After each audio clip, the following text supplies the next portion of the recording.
Go ahead and accept that recording.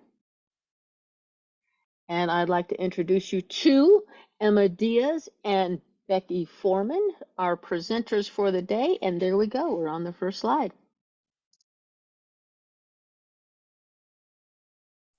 So good morning, everybody. Thank you for being here on a Friday morning. My name is Emma Diaz, and you know me currently as the director for the San Bernardino area Inland Adult Education Consortium.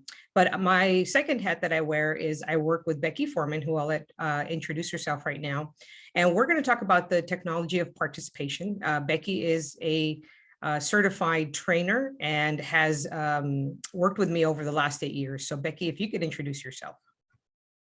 Well, really, it's just what Emma said. I am a facilitator, a trainer. I specialize in the technology of participation methods. So that's what we're going to talk about today.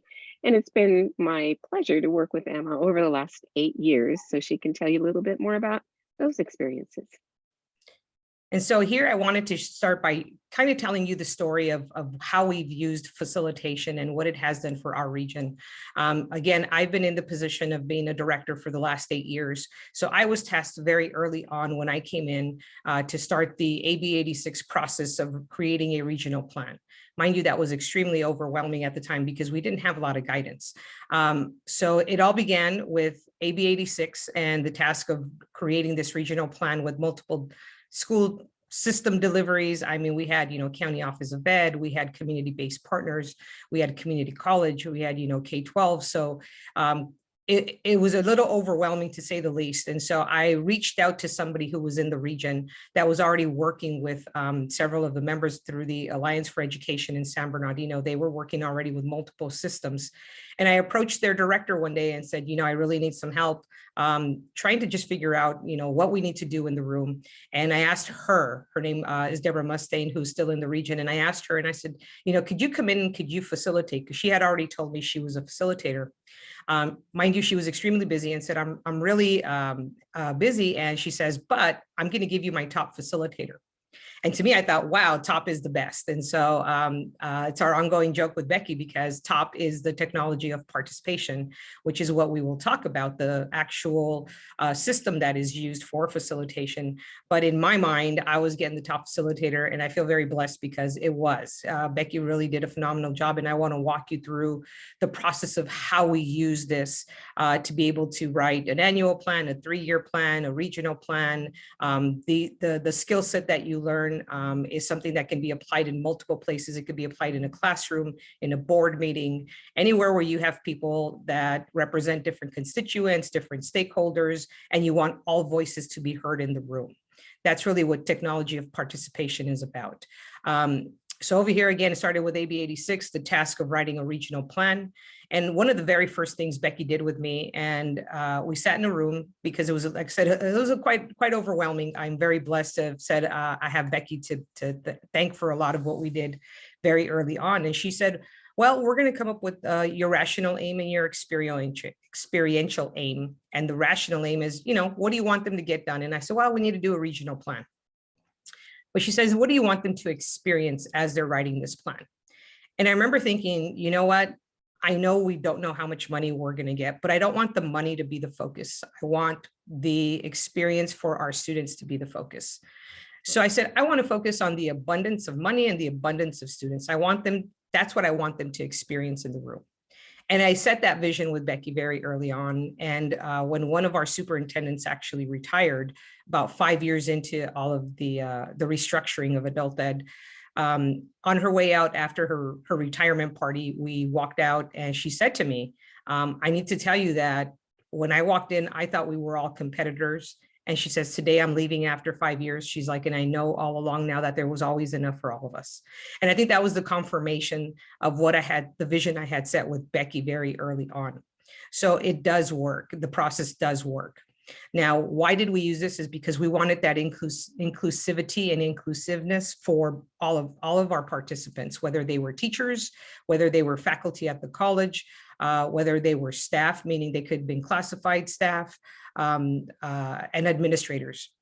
We had everybody in the room, and then it became how are all voices going to be heard? So the participation came from all. And that really is what broke the silos. And the picture that you see here is one of the many hubs that we had, as we call them, or work groups. And we have their community college dean, community partners. We had K-12 in the room. We had some actually county services as well. And the little animals were just kind of to give people, when you're thinking, there's a lot of creative energy that just gave them an opportunity to be able to hold something while they were thinking. And Becky, you unmuted. So obviously either I said something wrong or forgot something. You didn't forget a thing. You said nothing wrong. I just Okay. didn't want to forget to unmute when it was my turn. Oh, I thought there is some chat, but I can't see that as I'm presenting. So I don't know if there's anything that, if there's any questions, Becky, or anything I need to pause for. No, people are typing in their names and Okay. and their role. Introducing themselves. Great. Well, thank you for that, everyone. Yes. And so, yes, so we use different methods to put together this entire regional plan, and it was done over several months. It wasn't something that happened overnight. I'm going to say it was about 5 to 6 months of these meetings. We designed it in a way where we were able to pull in the individuals that had the information that we needed. So that's just kind of an overview of how we began to use it and why we used it. This is another image of what it looks like. And as Becky will go through the different kinds and steps, I wanted you to have a visual of what it looks like. As you could see up on the left-hand corner, there is just one question. We only answer one question at a time. If not, it becomes extremely overwhelming. So part of the design is that question. And as you notice, those little white cards, they have all kinds of different writing on them. That's because those are the ideas of all the participants in the room. This is what it looks like towards the end through the process of what TOP is. Again, you see all the different writing because those are all the different ideas and representation from everyone in the room. All ideas get placed, and then we put them together in themes to be able to come up with the consensus of what the room is trying to do with that one question. This was just an image from one of my consortium annual planning meetings, and you'll recognize some of the familiar faces in the room because they're all representing our 8 different members for our consortium that we bring together. So now, Becky, now it's on you. Yes, it is. So I wanted to talk first a little bit about facilitation as a form of leadership, because people don't often think about facilitators as leaders, but there is an element of leadership within that role. But there are also different hats, different roles, and different styles that people tend to use throughout their careers, or even from day to day, that you assume kind of different hats. So I'm going to talk about those different roles just to make sure that we're clear on the difference between them. They often kind of get mixed up when people talk about a facilitator as opposed to a consultant, a trainer, or even a hierarchical leader. So I'm going to contrast each of these roles by talking about what each of them assumes, knows, seeks, relies on, and what the results are that they expect. So beginning with the consultant. When a consultant comes in, they assume that the group needs their expertise. Otherwise, why did you call them? They need to know content. They have a special expertise usually, or a sectoral strategy that they can share. And what they're seeking is compliance to their recommendations, because again, you called them to come in with their expertise. Hopefully you're going to take their suggestions. So they're going to rely on their own experience and their training.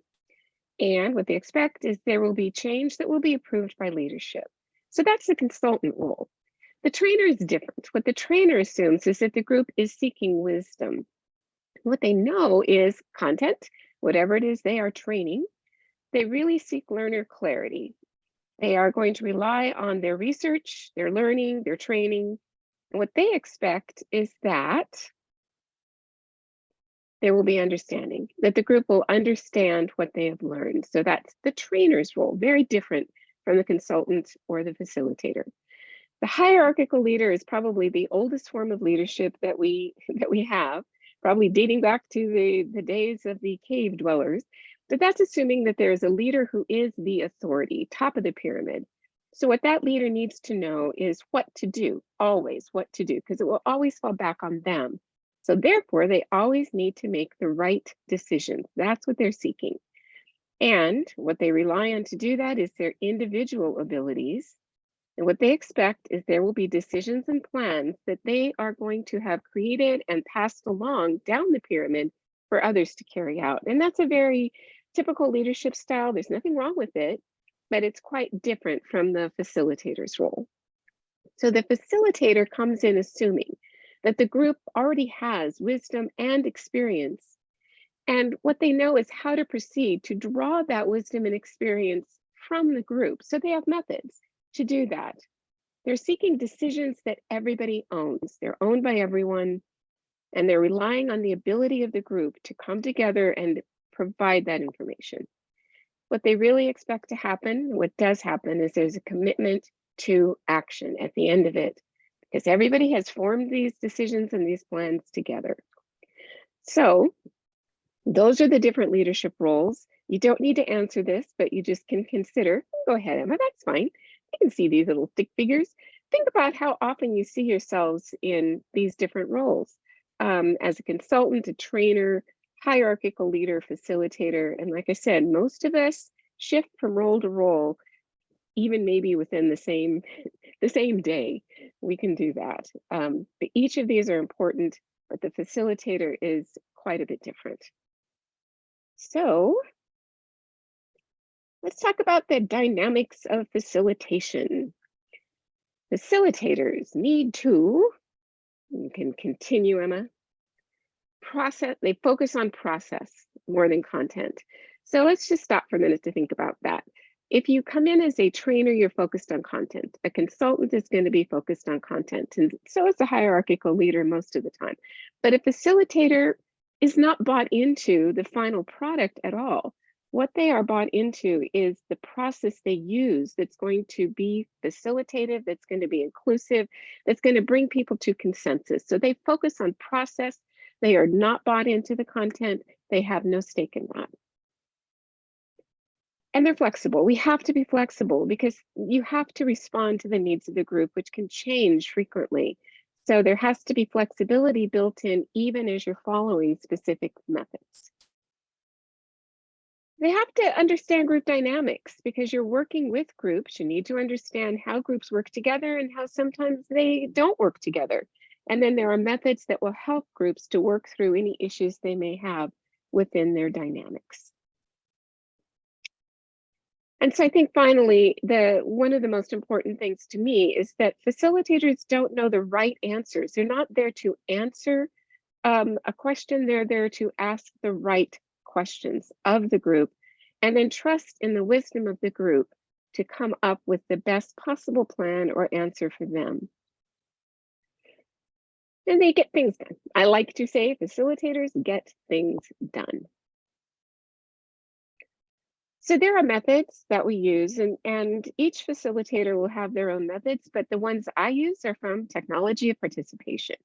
And within Technology of Participation, or TOP, as Emma said, there are 4 kind of core methods.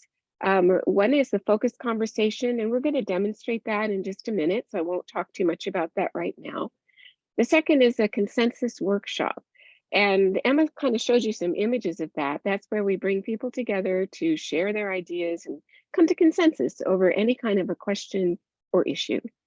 Action planning, a way to get groups together to plan an event or activity within just a few hours and reaching full consensus. And then all of those are combined when we go into strategic planning, which sort of wraps all of those together to help a group come up with a fully formed strategic plan. So let's talk then first about the focused conversation. And as I said, that is something we're going to demonstrate. So I think we're going to do that now. So what we're going to do in just a moment is we're going to share this little TED Talk video together, and then we'll have a focused conversation about it. And the reason we're showing this video is because we thought maybe this is something that everybody could relate to in some way. This TED Talk is by the late Rita Pearson. She was a teacher, and she's going to share her experiences in this talk. And the name of it is Every Kid Needs a Champion. And I'm going to be quiet now so we can watch the video.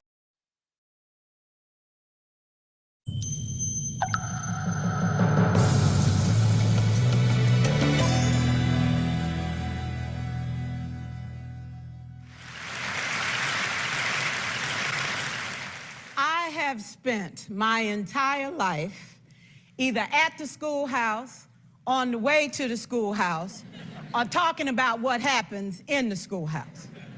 Both my parents were educators. My maternal grandparents were educators.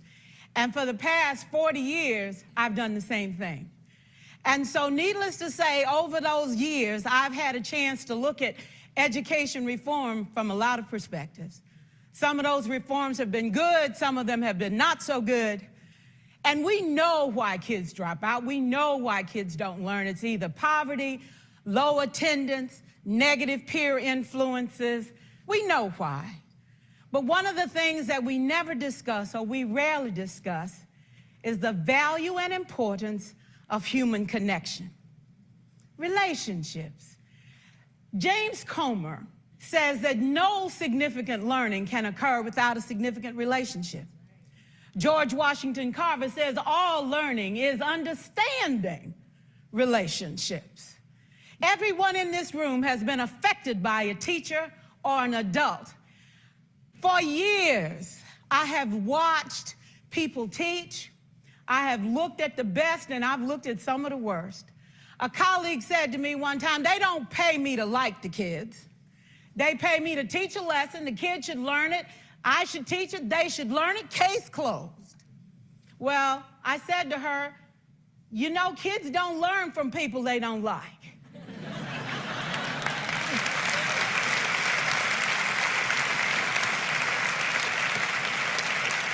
She said, that's just a bunch of hooey. And I said to her, well, your year is going to be long and arduous, dear. Needless to say, it was. Some people think that you can either have it in you to build a relationship or you don't. I think Stephen Covey had the right idea. He said you ought to just throw in a few simple things, like seeking first to understand as opposed to being understood. Simple things like apologizing. You ever thought about that? Tell a kid you're sorry, they're in shock.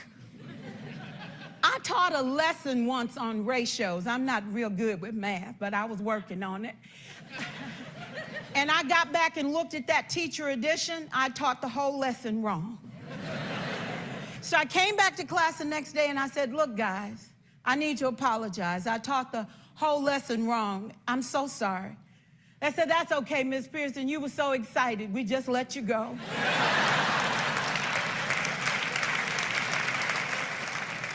I have had classes that were so low, so academically deficient that I cried. I wondered, how am I going to take this group in 9 months from where they are to where they need to be? And it was difficult. It was awfully hard. How do I raise the self-esteem of a child and his academic achievement at the same time? One year I came up with a bright idea. I told all my students, you were chosen to be in my class because I am the best teacher and you are the best students. They put us all together so we could show everybody else how to do it. One of the students said, really? I said, really? We have to show the other classes how to do it. So when we walk down the hall, people will notice us. So you can't make noise, you just have to strut. And I gave him a saying to say, I am somebody. I was somebody when I came. I'll be a better somebody when I leave. I am powerful and I am strong. I deserve the education that I get here. I have things to do, people to impress, and places to go. And they said, yeah. You say it long enough, it starts to be a part of you. And so,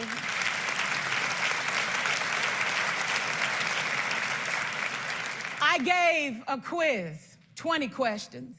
Student missed 18. I put a +2 on his paper and a big smiley face. He said, Miss Pearson, is this an F? I said, yes. He said, then why'd you put a smiley face? I said, because you on the roll. You got 2 right, you didn't miss them all. I said, and when we review this, won't you do better? He said, yes, ma'am, I can do better. You see, -18 sucks all the life out of you. +2 said, I ain't all bad.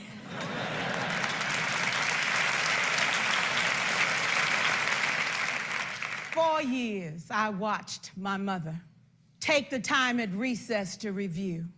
go on home visits in the afternoon, buy combs and brushes and peanut butter and crackers to put in her desk drawer for kids that needed to eat, and a washcloth and some soap for the kids who didn't smell so good. See, it's hard to teach kids who stink.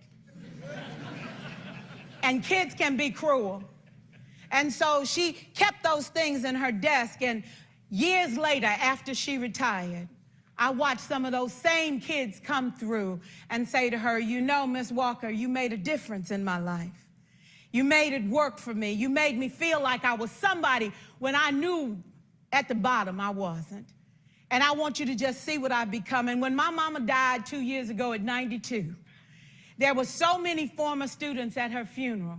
It brought tears to my eyes, not because she was gone, but because she left a legacy of relationships that could never disappear. Can we stand to have more relationships? Absolutely. Will you like all your children? Of course not. And you know your toughest kids are never absent. Never. You won't like them all, and the tough ones show up for a reason. It's the connection, it's the relationships.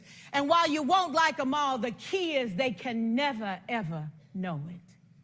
So teachers become great actors and great actresses, and we come to work when we don't feel like it, and we listen to policy that doesn't make sense, and we teach anyway. We teach anyway because that's what we do. Teaching and learning should bring joy. How powerful would our world be if we had kids who were not afraid to take risks, who were not afraid to think, and who had a champion? Every child deserves a champion, an adult who will never give up on them, who understands the power of connection and insists that they become the best that they can possibly be. Is this job tough? You betcha. Oh God, you betcha. But it is not impossible. We can do this. We're educators. We're born to make a difference. Thank you so much. All right. Well, now that we've had a chance to watch the video together, I'd like to have a conversation about it.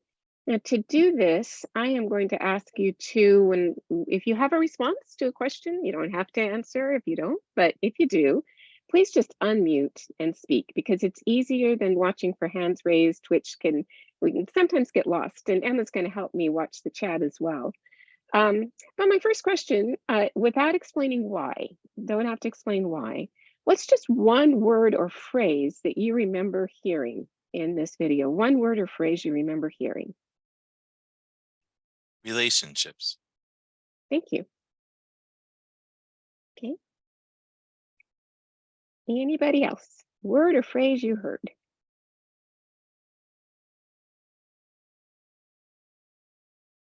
You could type it in the chat as well, and I'll read it. And Emma will read it, yeah. +2 on your roll. You're on a roll, and also a +2. Thank you. Okay. All right. So what other words or phrases come to mind? Anything else come to mind? They also typed in not easy. Although we listen to politics that don't make sense, we teach it anyway. Seek to understand, and then the word deserve. Thank you. So how about emotions? What emotions did you see? What emotions did you see either from Rita or from people in the audience? Passion. Understanding. Thank you. Enthusiasm, empathy, love, agreement. Thank you. Humility. Sorry, one more. Oh, Had to sneak that one in, Becky. please. That's great. Thank you. So what emotions did you experience? What did you feel during the presentation? I'm crying. Thank you. Dana says excitement. Okay. Ilse says inspiration, inspired. I felt empowered, and that was from Darlene. Okay, thank you. Moved. Edith says, I wish all teachers would have the same excitement. Joy says refreshed. Thank you. Dana says memories of when I taught. Thank you. So what did she say or do that made you smile at any point? What did she say or do that made you smile?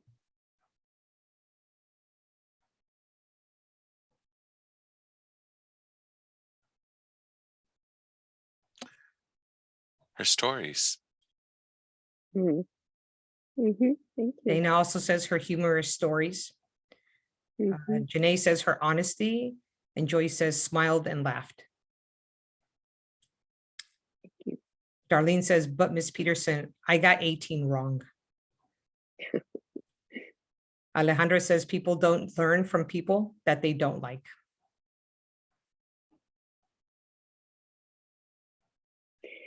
So for anyone who would care to share, what memories from your own life did this bring back? You can unmute and speak if you're comfortable doing that, or you could put it in the chat. But sometimes when you're sharing a memory, it's easier to articulate. Linda says enthusiasm and love, positive outlook. Thank you. May I speak? Please. Yes, I remember a teacher I had for social studies, Mr. Choice. I had a test the next day and my father had gone into the hospital, and I came in the next day and I told him, I said, my father went in the hospital and I didn't have time to study. He said, I understand. I'm so sorry. Here's your test. I said, I'm sorry. Did you didn't hear me? Sorry, my dog's barking. I said, I can't take the test. Yes, you can. No, I can't. So I was very stubborn and I sat there and I finally took it and I got an A. And he said, I told you, you could take the test. So I thought that was really inspiring. Thank you. Thank you, Darlene, for sharing that. Anyone else have a memory it brought back from their life that they'd like to share? Yeah, I had a student in my English class, and I noticed that he wouldn't read, he wouldn't really participate, and I tried to like him, as she said. But of course, you know, it's hard to like somebody, a student, if you feel like they're not really trying. And what I realized was every time that I was speaking or we were talking, he would draw, he would doodle.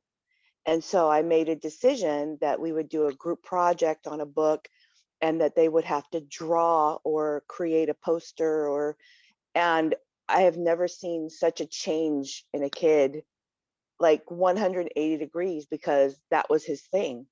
And from then on, it just reminded me that you just need to meet them where they're at. And so like she does, you know, it was really inspiring. And I only have like one or two of those in my life, but I would like to have a lot more.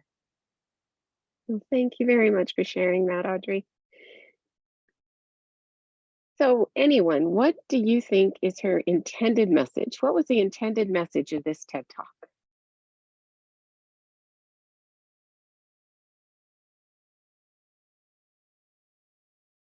I believe it was to make the point that it's the relationship that you build with your students to inspire for success. Thank you.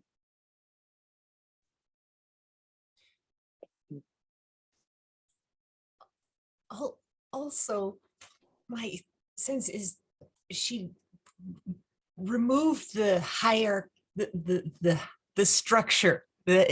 She sort of became one with them and elevated them, and then she also humbled herself, or debunking that myth of boundaries and not being human, or being human, that we're all one. Sorry, I got a little emotional. I guess I Perfectly okay. clearly can't Thank talk you with for them. sharing that. Yeah. And in the chat, Becky, Edith did put, it's important to build relationships. Thank you. I was going to add that. Oh, can I just add that there? She sees the potential in all kids. You know, there are no throwaway kids. It's like everybody has to start somewhere. Everybody has the right to learn and be successful. Thank you. So I think we touched on this just a moment ago, but what myths about teaching does this video dispel? What are some myths about teaching it dispels?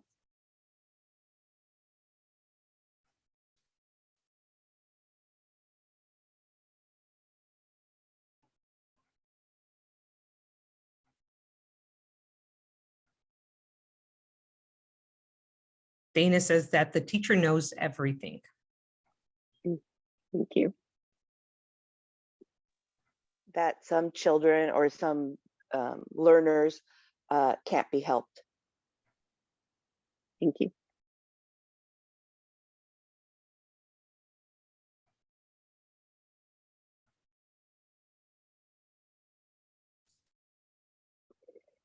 We'll just, oh, I see something else in the chat. Good. Or they just said that anything can be learned. Oh, very nice. Thank you. Thank you. Just a final question for anyone who would like to respond. What's something new or different you might do in your own personal or work life as a result of seeing this video and having this conversation?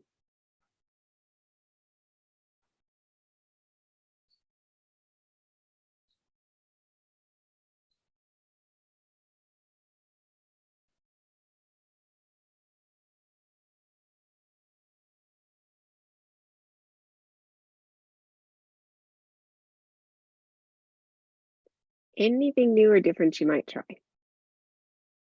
Will says, keep building relationships that encourage. Thank you. Dana says, try to be more patient and understanding with everyone. Thank you. To look at my students and realize that every one of them has a strength. Thank you. Janae says, find ways to be more supportive. Thank you.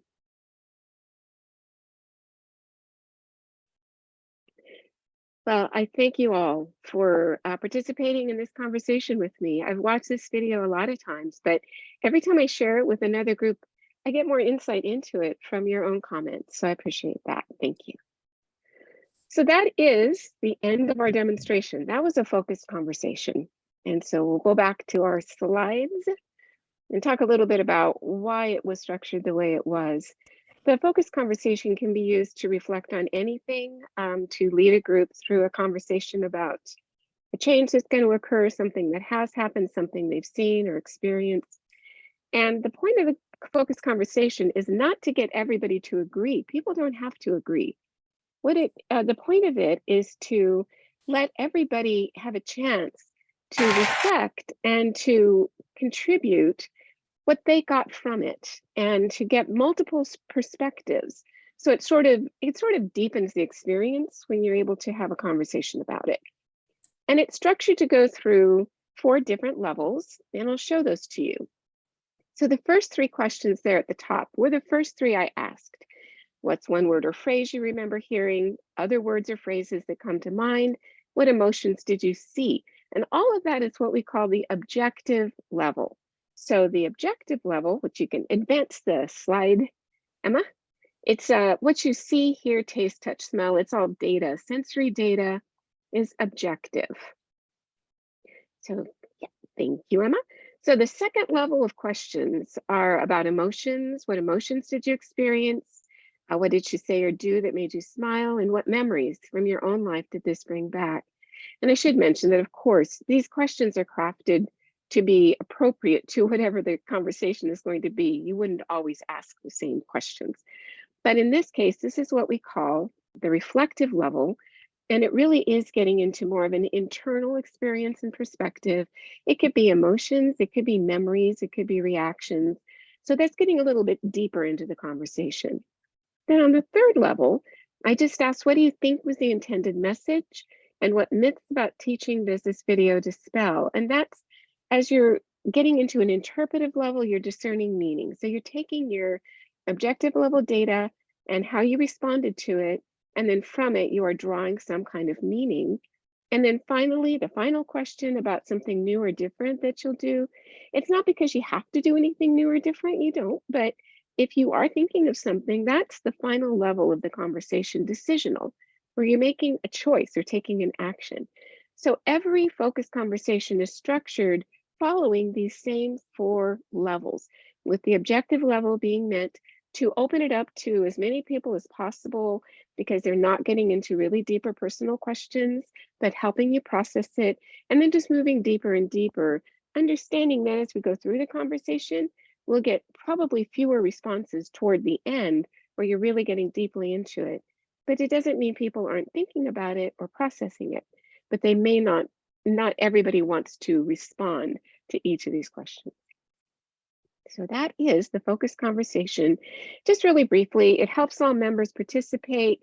You can get clear ideas and conclusions, broaden perspectives by hearing other people's take on it. You can ensure a meaningful dialogue and move any discussion to a productive end. That is the purpose of the focused conversation. Just one of our methods. I'm not going to read the whole slide, but the consensus workshop, it's as it sounds, it's a way to get people to come to consensus. You can do it in a very short time period. Within 1 to 2 hours, you can get everybody to come to agreement. So unlike the focused conversation where everyone can have their own opinions, in this, people's opinions come together to form specific themes and ideas where they generate some creativity. You do get a sense of responsibility within the team. It does use both rational and intuitive thinking, and it really does build consensus. So that is the consensus workshop. And here's an illustration of people doing just that, as Emma kind of showed you earlier. Yeah, and I wanted to show images because I think that really gives it, really paints the picture of how we use it within our consortium and having different constituents in a room. And when you do have, different levels, different opinions, the consensus workshop really is how we all, I'm going to say, got on the same page as to, what our priorities were in the region when we created our regional plan and when we create our annual plans. So without taking a lot of time, because I know we're going to run out of time, action planning, if you've ever been involved in trying to plan a project or activity, you know that sometimes those meetings can get kind of deadly, drag on for hours, or just keep repeating the same thing over and over. So this is a process that within one meeting, you'll completely identify the project, all of the steps that need to be taken, who's going to do them, and by when. So it gives you a fully formed action plan with a calendar that you can follow, usually within 2 to 3 hours. And here I am again, back in the day. So strategic planning, this, like I said before, it just pulls everything together. It uses all of these methods. It's comprehensive, intentional, and future oriented. So the plan is based on a vision and also on concrete steps that you can take to get to that vision. It's fully participatory throughout the whole process. So by the end of it, people do have a sense of ownership, which inspires them to act because it's their plan. They developed it, so they want it to work. And that is strategic planning in a very tiny nutshell. There I am again. This was a few years ago. My hair was much shorter then. And I'll say, you could see that blue sticky wall, as we call it in the background, that changes based on what we're trying to do. So in this case right here, I showed you pictures earlier where we had everybody's thoughts and ideas when we were working on more the consensus workshop. But here with action planning, we actually create a grid. And I'll show you what that looks like on paper a little bit after this. Well, that's actually it. So I wanted to talk about, always taking the theory and putting it into practice. And so it's like, how are we using this? How can we embed this? So we use it for both our annual plan and our 3-year plan.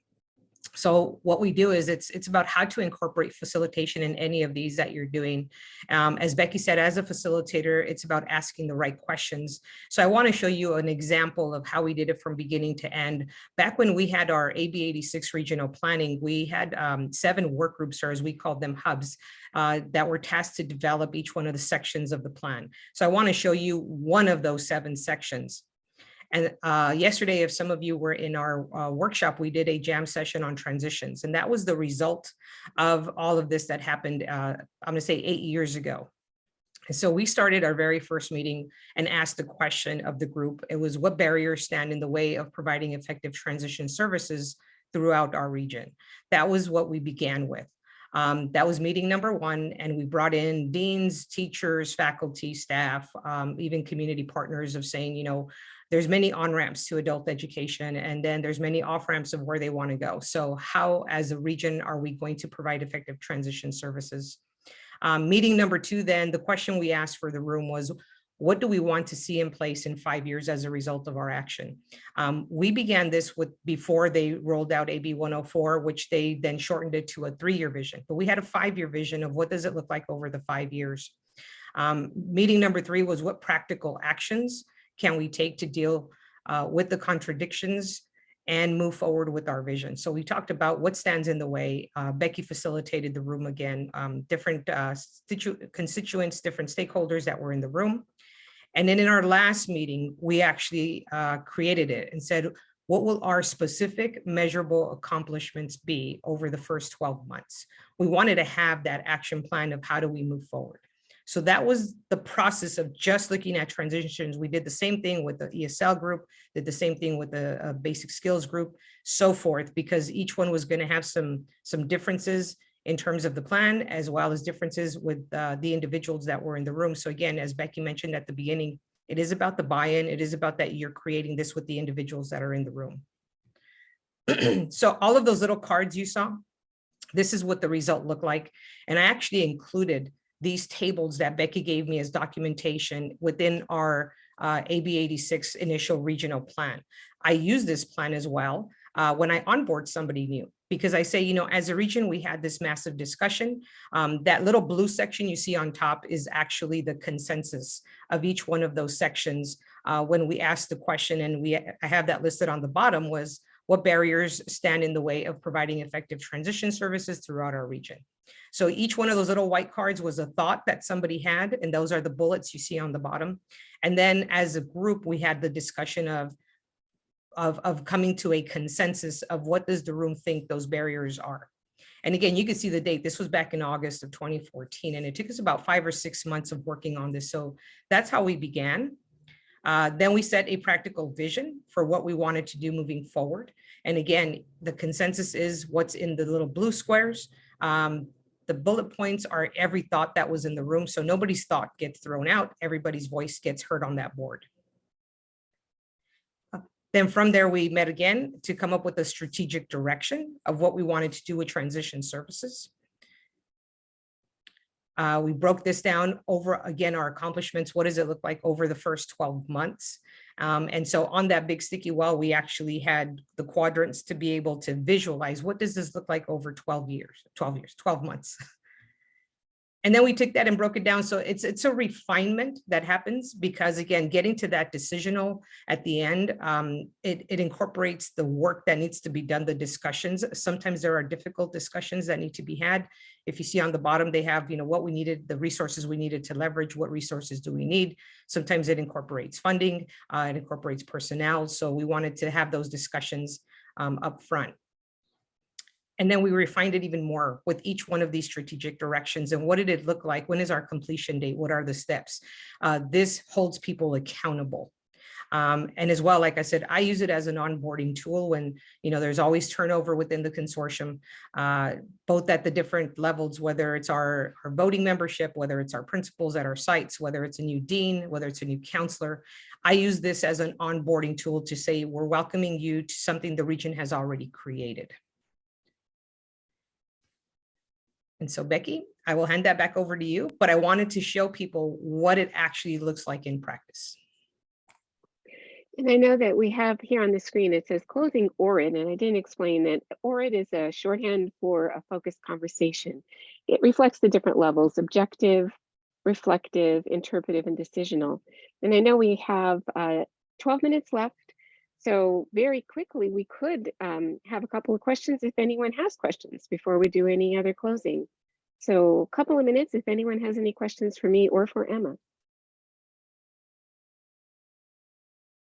And if you do, just speak up or chat.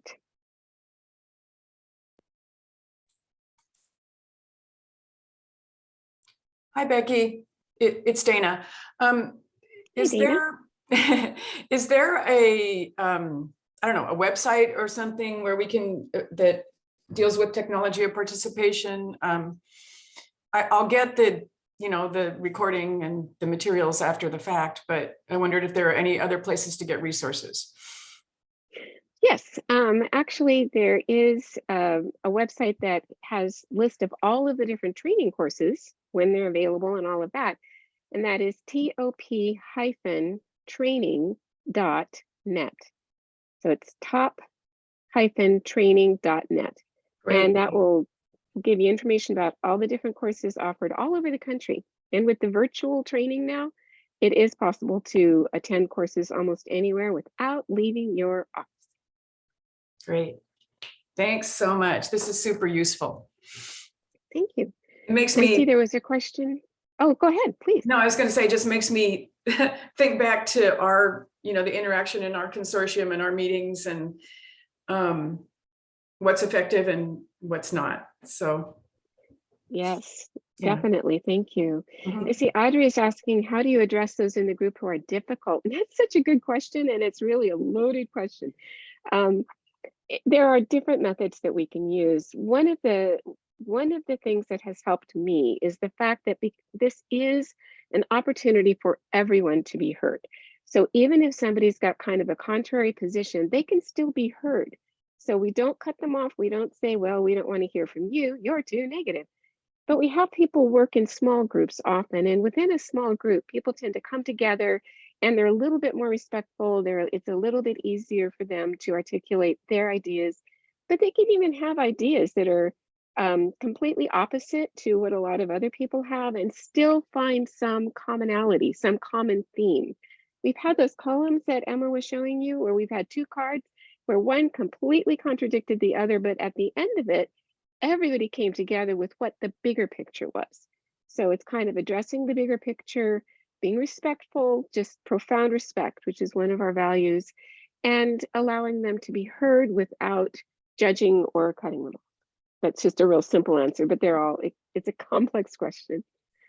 Oh, and I see Jorge has dropped into the chat the link to the Top Training website, which, as I said, you can get a lot of information on there. All right.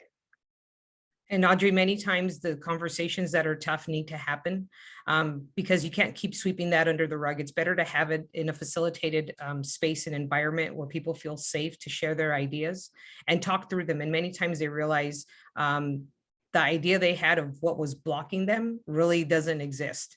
And at the end, they do reach consensus. I think it's magic the way it works. I've seen it happen with multiple groups, small groups, large groups, medium groups, and even the tables that we've been warned, these people might be a little tough. They're the first ones to really participate.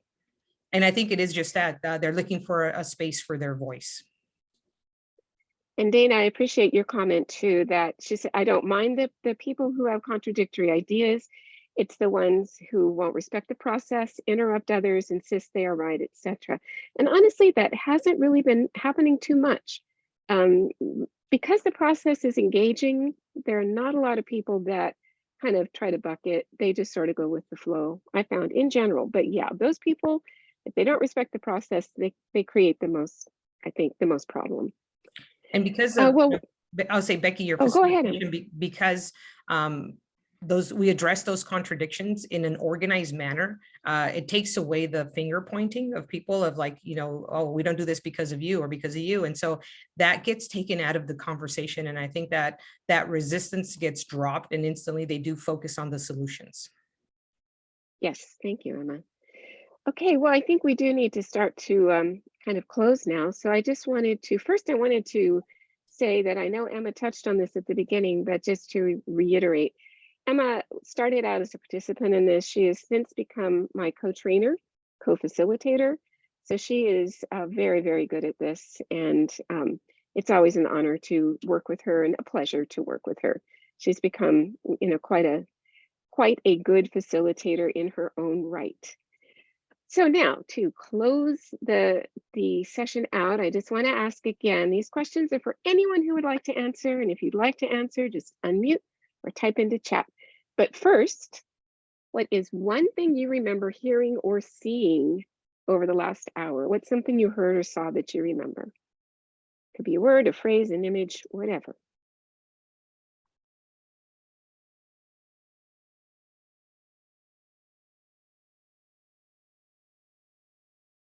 Now, come on, I know somebody heard or saw something.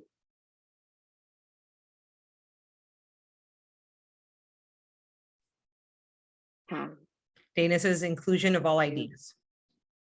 And Rita Pearson, I see. Rita Yeah. Pearson. Building Mhm. relationships from Edith. Mhm. Thank you. Jorge says all students have potential and deserve a quality education. Thank you. And moving along, where did you feel yourself most engaged or interested during this last hour?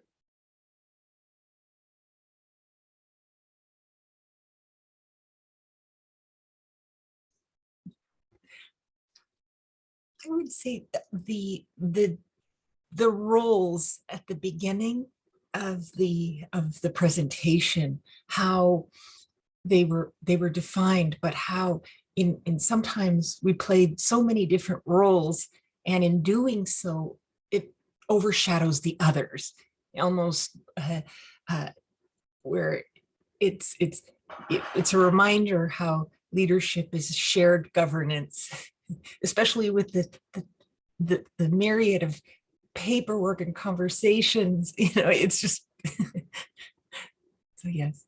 So thank you. Yes. Oh, thank you. And Carol says conversations, all voices. Mm-hmm. Thank you. Okay.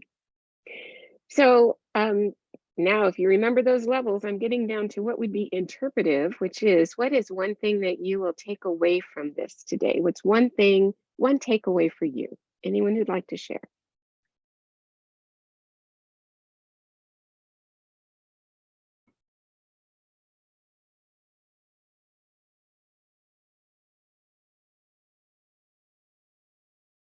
Audrey says focus conversations, do it more.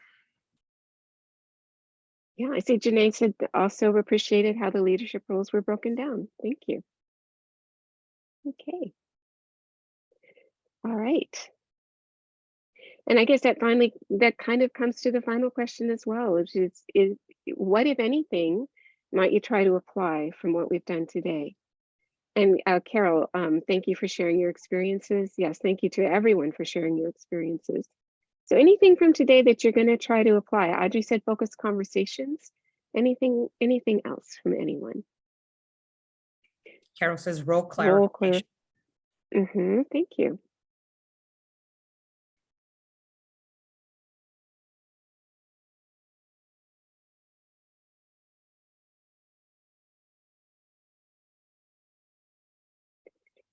Well, we really are coming to the end of our time. And so before I hand it back over to Emma to say goodbye, I just wanted to thank all of you for joining us at 8:30 on Friday morning. We really appreciate that. Yes, thank you, everyone. And yes. And and Janae has added a note as well. Reimagining our vision and mission statements right now, would like to incorporate some of these methods in that process. Wonderful. Thank you, Janae. Okay. All right. So, well, that is it for me. And Emma, would you like to say? Just thank you to everybody. And if you want more information, you could definitely send me an email. I know Melinda will hand this back over to you.